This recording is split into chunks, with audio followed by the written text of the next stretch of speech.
सबसे इम्पोर्टेंट है कि कैट की पढ़ाई के अलावा और कौन से टॉपिक्स हैं जो कि हमने करने चाहिए फॉर एनमैट एग्जाम, अभी हम उसकी बात करते हैं। तो सबसे इम्पोर्टेंट होता है लैंग्वेज स्किल। लैंग्वेज स्किल में और क्या-क्या इम्पोर्टेंट टॉपिक्स हैं जो हमने अभी करने चाहिए।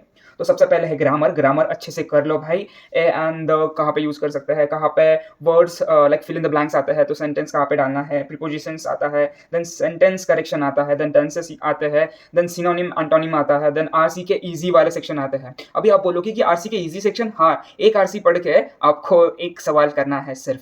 अभी 28 मिनट होते हैं आपके पास और 28 मिनट में आपको 36 क्वेश्चन करने होते हैं, तो स्ट्रैटेजी आपको इस हिसाब से बनानी पड़ेगी। फिर आता है क्वांट। क्वांट में 3 इंपॉर्टेंट चीज़ें हैं जो कि आपको करनी पड़ने वाली है। सबसे इंपॉर्टेंट तो है डेटा इंटरप्रिटेशन। डेटा इंटरप्रिटेशन के क्वेश्चंस आते हैं इन कैट, ट्रिग्नोमेट्री आता है, एंड देन डेटा सफिशिएंसी के भी क्वेश्चन आता है, चार्ट्स एंड ग्राफ के ऊपर कैलकुलेशन बेस्ड क्वेश्चन आते हैं, तो इसको भी ध्यान में रख के इस एक्स्ट्रा टॉपिक को पढ़ के जाना फॉर एनमैट एग्जाम। अभी सबसे इंपॉर्टेंट चीज़ की बात करते हैं एलआर। एलआर में तो ऐसा है कि हमने डीआईएलआर में तो बहुत बेसिक पढ़ाई करी है। आप बोलोगे कि हमने बेसिक नहीं, बहुत एडवांस लेवल की पढ़ाई करी है, बट हमने बेसिक तो छोड़ दिया है। जैसे ब्लड रिलेशन वाले क्वेश्चन हो गए, वैसे और भी बहुत सारे टॉपिक्स हैं जो कि एलआर में आते हैं, तो हम उसकी बात करते हैं।